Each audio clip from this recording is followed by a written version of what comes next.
I'm Kim Eddleston with FamilyBusiness.org, and today I'm with Elizabeth Bagger, who is the founder of Avanti Family Business Advisory and is passionate about serving and supporting family-owned businesses.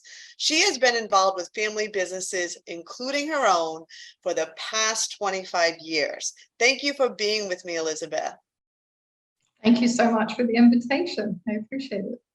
And there's so many topics Elizabeth can talk about, and hopefully we'll have her back again. But today she's going to focus on intergenerational collaboration.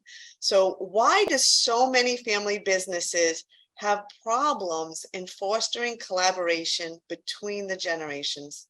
I think it's because we don't realize how different we are as people sometimes. We're just exposed to different things as, new generations come through, and that creates change in and of itself.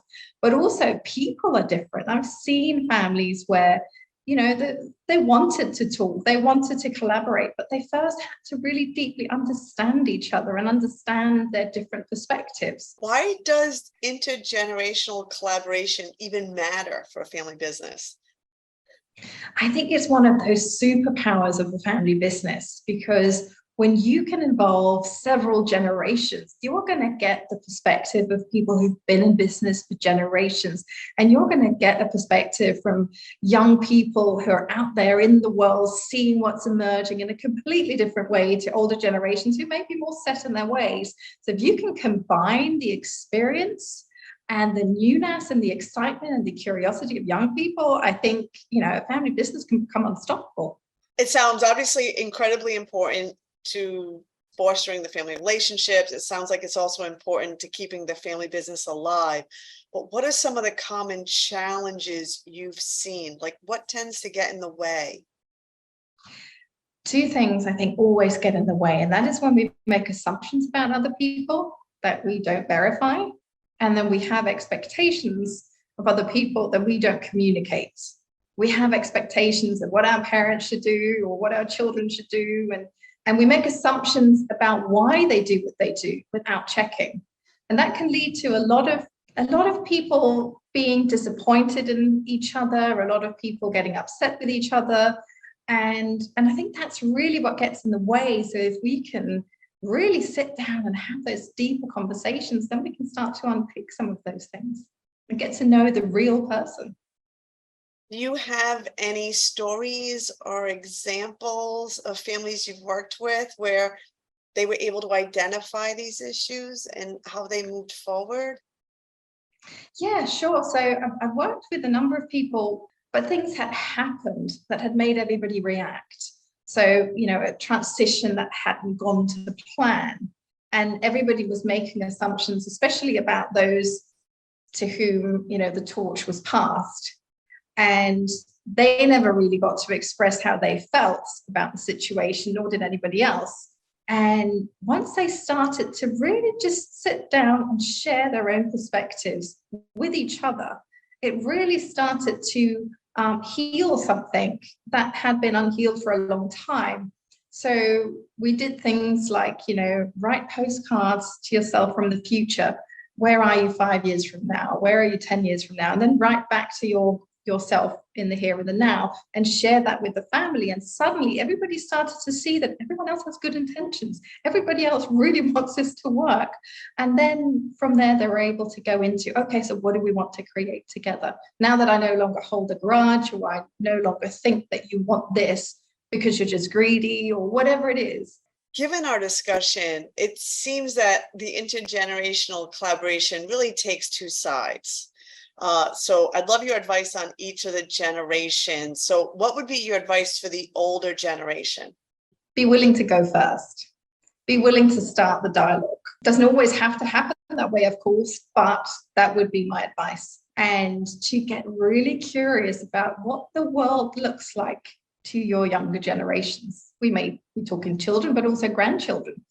And so just ask questions, immerse yourself in their world. You will learn tons. Oh, that's great advice. Now, what about the younger generation? What can they do to maybe foster intergenerational collaboration?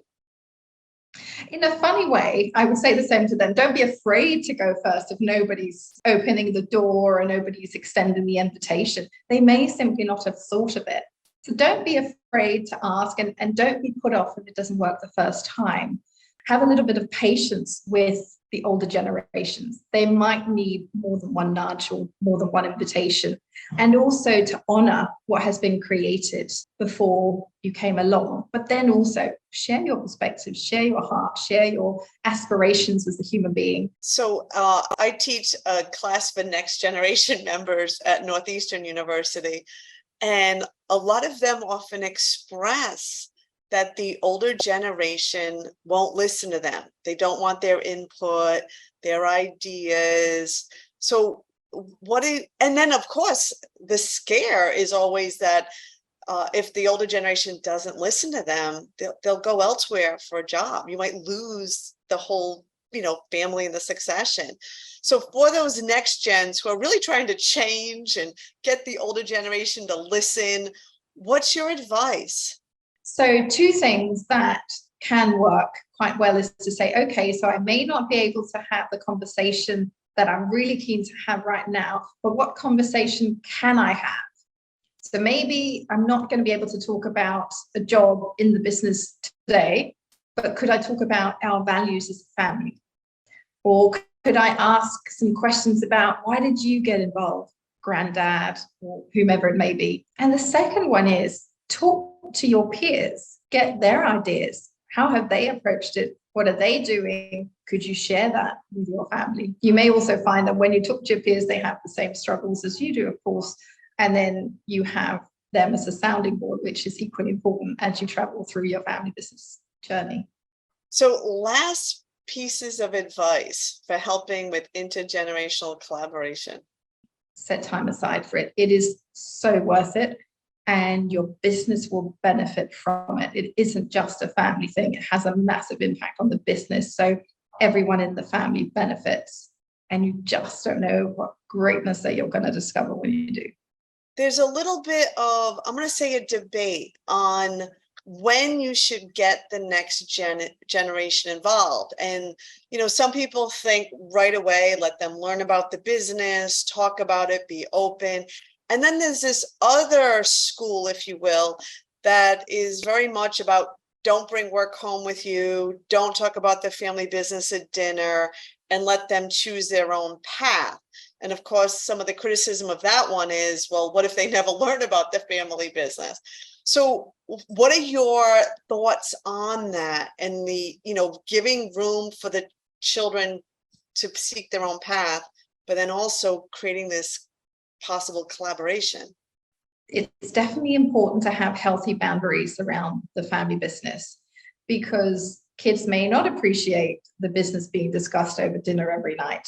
Plan it, structure it, and say, we're going to have a business day today. We're going to, all depending on what the business does, of course, but let's go and bake something if it's baked goods. Let's go and see how something works if it's a manufacturing site, or let's go and visit a building if you're in construction. Do it in a structured way. Set time aside specifically for that, so that you can have real family time when you're together as a family outside of the business.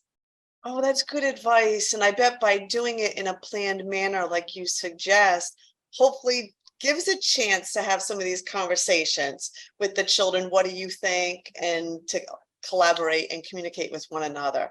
And it doesn't have to become a lot of pressure for the next generation. It's just fun to learn. And then later on, you can start to introduce other topics. But just a gentle introduction to start with can make a big difference. Fantastic. Well, thank you so much, Elizabeth, for being with me today. Again, this was Kim Eddleston with FamilyBusiness.org and Elizabeth Bagger, who's the founder of Avanti Family Business Advisory. Thank you.